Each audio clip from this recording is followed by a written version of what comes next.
Hey viewers, welcome to another game of the Casual Pro Gamer. Today we're doing game number 3 between Quantic Hyun, or just Hyun in the bottom left, and Liquid TLO, the little one, in the top right. So yeah, game number 3, it is currently 1-1, so no chances of it being a 3 gamer. There's still a chance of this being a 4 gamer though, because it is a best of 5. And yeah, with the score being 1-1, it can actually go, or it is actually going to go 2-1 for someone. So it will actually go 3-1 or 3-2. I'm hoping for 3-2, to be honest. I like the long matches where people are just very well matched.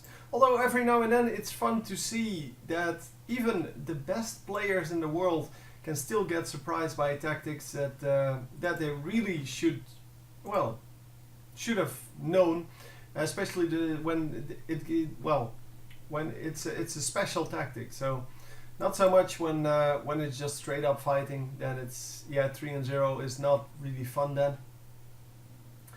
But if it's if it's like a special strategy, then yeah, I definitely would like to see it. So even if someone gets stunned by it, it's all good. I like that then. But hey, whatever. We are going to fast forward a little bit through this this early game. It doesn't really matter too much. There's not a whole lot going on. Currently, we are just scouting around a little bit. I guess this is the time when we go back to the normal setting.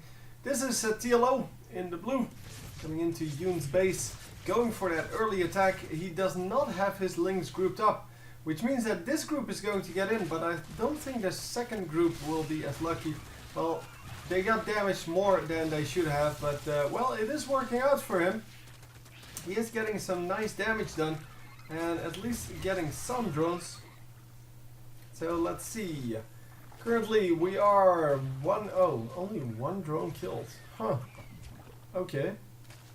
That is interesting. So yeah, the spine crawler is already out. The spine crawler is of course defending the drones as much as it can, while the drones just go on doing their thing. I like the physics in this. This guy came from here and he launched all the way over here. It's just funny physics, man.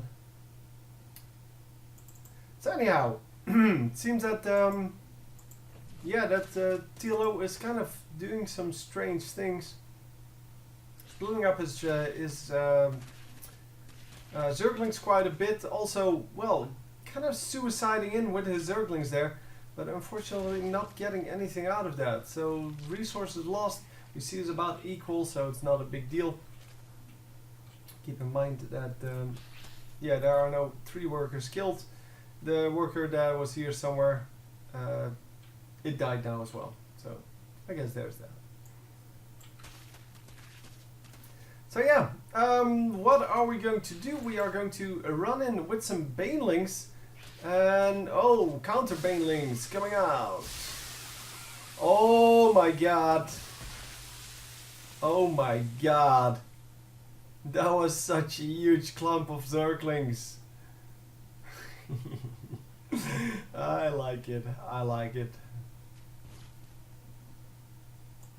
So yeah, we are going to group up with all of the blue Zerglings then, and we're going to run in, try to get some damage done. This spine crawler should go down pretty easily actually. And there you go, it didn't get a whole lot done. And the second spine crawler goes down. The queens may actually go down. No, the queens do not go down. Queens are too strong apparently. And are we going to do anything about this? Come on, defend this. We are going to get a Roach Warren up. The Roach Warren might actually be the saving grace here, because if you can get some roaches out while TLO is still sitting on Zerglings, that might actually make a big difference. The Roach Warren is now coming up for this guy, and as you can see, well, we are already producing roaches, so he's a little late. Of course, here you can either choose to go for roaches or you can go for Mutalisks.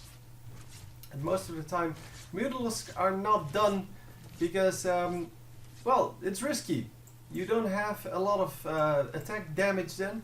You do have a lot of harassment power, but they don't do a whole lot of damage, especially to roaches.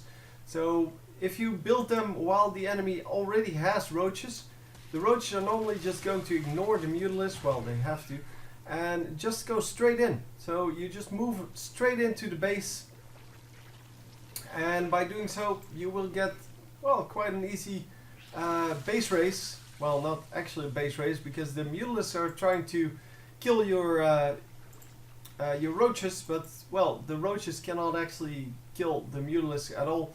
But it is going to take quite a while to do that for Mutalisk. And wow, nice. About 5 Zerglings go down. It's not a super big deal, but it's definitely enough of a, yeah, enough of a dent to hold off the rest of the push. And we are now going to go in here. Once again, losing some Zerglings for no reason at all. It's kind of cute how they're exactly as fast as the opponents.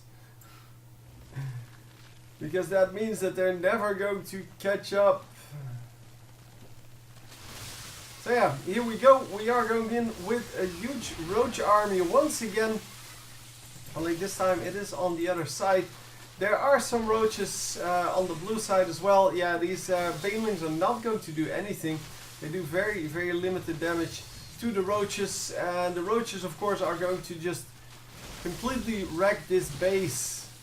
There is nothing that he can do about this.